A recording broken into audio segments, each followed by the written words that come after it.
Hello friends, मैं Sandeep Chaudhary Hind Swaraj school की online classes में आप सभी का स्वागत करता हूं। जैसा कि आप स्क्रीन के ऊपर देख रहे हैं, हम आज क्लास 10 सीबीएसई बोर्ड की एक विशेष बुक कर रहे हैं। एक एडिशनल सब्जेक्ट है हेल्थ केयर सर्विसेज, जिसका कोड है 413। और इसकी एक हम कंप्लीट सीरीज़ कर रहे हैं। पूरी बुक को हम इसे फिनिश कर रहे हैं क्योंकि इस बुक को स्कूल्स में भी काफ़ी कम पढ़ाया जाता है और इसके ऑनलाइन लेक्चर्स भी काफ़ी कम हैं। तो जिन बच्चों के पास सीबीएसई बोर्ड में ये 413 कोड नंबर की हेल्थ केयर सर्विसेज की बुक है, उस बुक को हम कंप्लीट करा रहे हैं। इससे पहले हम 3 लेक्चर्स इसके यूनिट फर्स्ट के कर चुके हैं। आज हम यूनिट फर्स्ट का लेक्चर 4 करने वाले हैं। तो इसमें सेशंस हैं, आज हम करने वाले हैं यूनिट फर्स्ट का सेशन 4। तो चलिए आगे बढ़ते हैं। तो यूनिट 4 के सेशन 4 की तरफ हम जो है आगे बढ़ते हैं।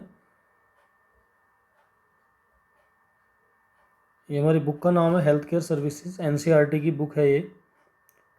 इसमें हमारी फर्स्ट यूनिट है हॉस्पिटल स्ट्रक्चर एंड फंक्शंस।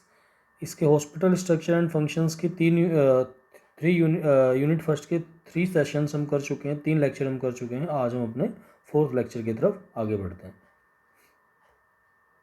आज हमारा जो 4th पार्ट है, 4th लेसन है, ये है हमारा describe the role and function of general duty assistant, patient care assistant. General duty assistant, जिसे शॉर्ट में जीडीए बोलते हैं, जनरल ड्यूटी असिस्टेंट के जो है क्या रोल हैं, उसके क्या फंक्शन है, या पेशेंट केयर असिस्टेंट उसे बोलते हैं, जो हॉस्पिटल्स में मरीजों की देखभाल करते हैं, पूरी व्यवस्था को वो बना के रखते हैं।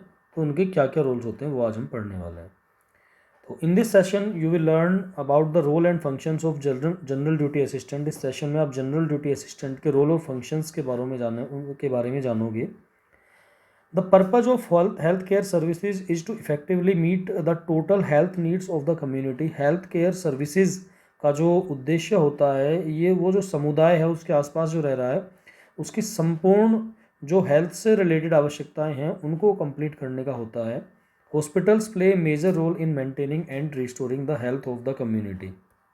हॉस्पिटल एक महत्वपूर्ण रोल निभाते हैं कम्युनिटी की हेल्थ को मेंटेन करने में, and restoring the health of the community, और कम्युनिटी की हेल्थ को रिस्टोर करने में। The main function of the GDA are as follow. GDA यानी कि जनरल ड्यूटी असिस्टेंट, तो शॉर्ट में आगे हम इसे जीडीए ही बोलेंगे, जनरल ड्यूटी असिस्टेंट को ध्यान रखेंगे आप। जनरल ड्यूटी असिस्टेंट ये जीडीए की फुल फॉर्म है, यानी कि जो मरीजों की देखभाल करते हैं हॉस्पिटल के अंदर वो लोग जीडीए कहलाते हैं, जनरल ड्यूटी असिस्टेंट कहलाते हैं।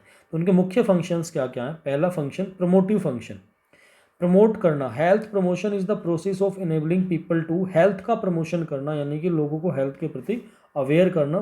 तो ये भी इनका एक जो है फंक्शन होता है। To increase control over health related problems and to improve health, लोगों के बीच में जागरूकता पैदा करना उनकी हेल्थ को लेकर, उनकी हेल्थ को सुधारने में मदद करना। तो ये जीडीए का एक काम होता है जनरल ड्यूटी असिस्टेंट का। It is not directed against any particular diseases. General duty assistant किसी विशेष बीमारी के लिए ही नहीं होते हैं, but is intended to strengthen the host through a variety of approaches such as health education, बल्कि उन्हें सभी प्रकार की बीमारियों के प्रति सचेत करना, जैसे उनके अंदर हेल्थ को लेके एजुकेशन देना, उन्हें एनवायरमेंटल मॉडिफिकेशन, जो उनके आसपास का पर्यावरण है उसके लेके उनको मॉडिफिकेशन देना। न्यूट्रिशनल सपोर्ट उन्हें देना, यानी कि जो भी वो खाना वगैरह खाते हैं कि उन्हें सब प्रकार का न्यूट्रिशन उसे सही प्रकार से मिले, वो चीज़ उन्हें बताना। लाइफ स्टाइल, उनका जो जीवन की दिनचर्या है वो, एंड बिहेवियरल चेंजेस, उनका जो व्यवहार है उस सब के लिए उनको सपोर्ट करना, जो पेशेंट है हॉस्पिटल के अंदर, वो सब काम जीडीए का होता है। The GDA has to educate the client on various aspects of health and nutrition. Health और न्यूट्रिशन के अलग अलग विभागों में एजुकेट करना होता है जीडीए को अपने क्लाइंट को। The GDA provides information about health treatment और therapy and life style changes.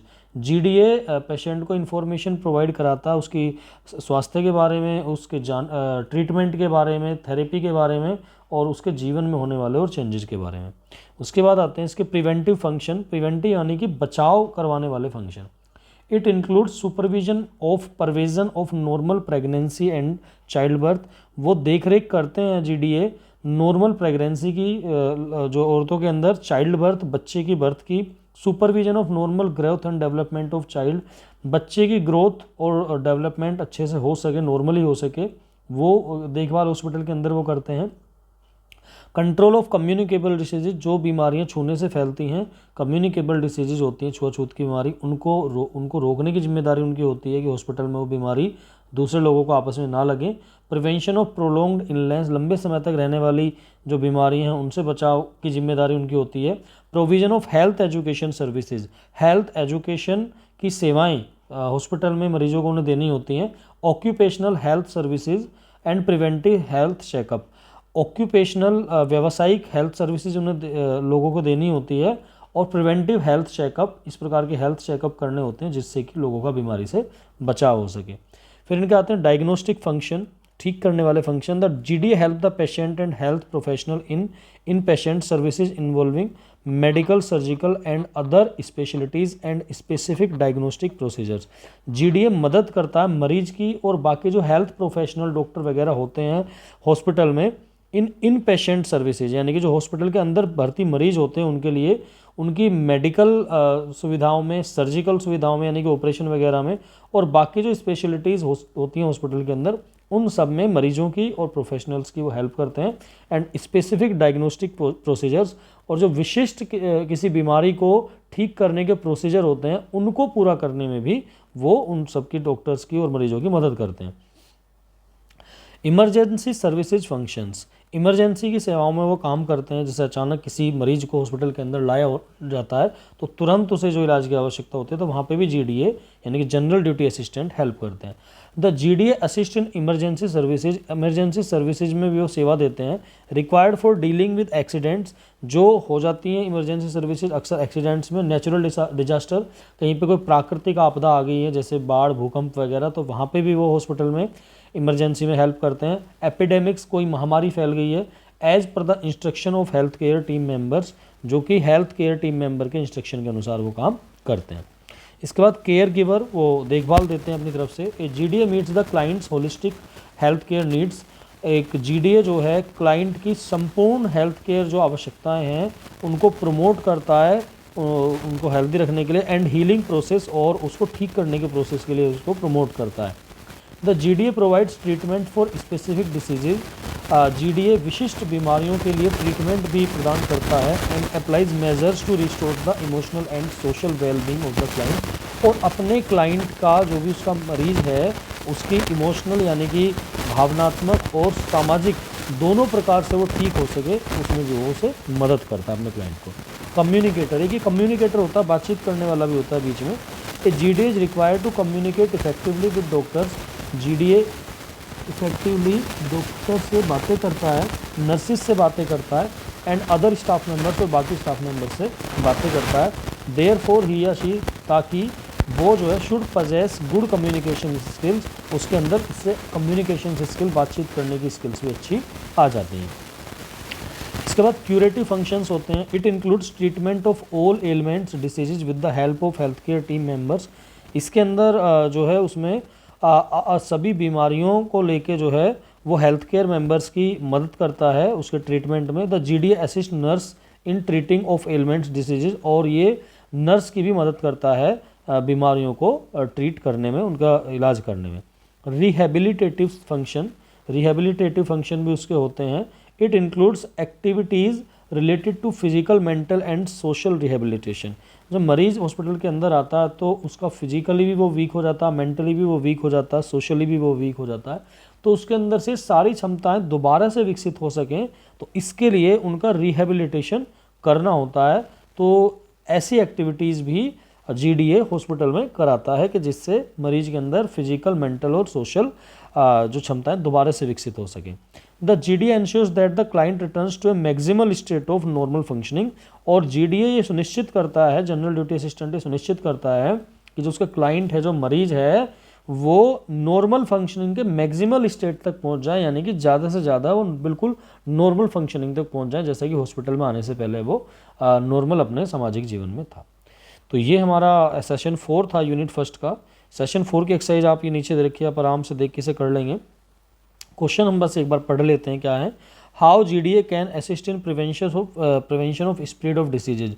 GDA किस प्रकार से मदद कर सकता है, जो प्रिवेंशन है कर सकता है इन प्रिवेंशन में, यानी कि बचाव में बीमारियों के फैलने से रोकने में, बीमारियों के फैलने से रोकने में GDA किस प्रकार से बचाव कर सकता है। इसके बाद what is the role of GDA in discharging the following functions of by hospital.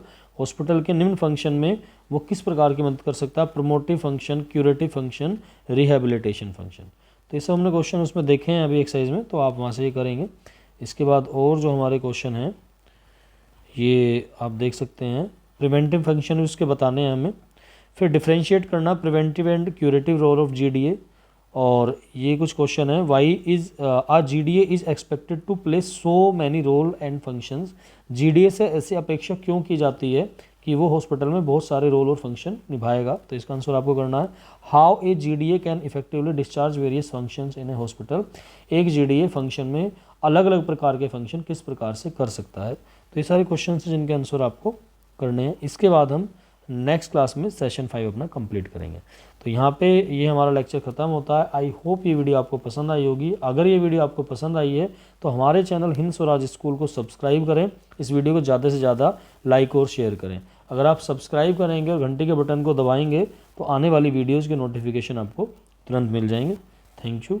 इस लेक्चर को यहीं समाप्त करते हैं।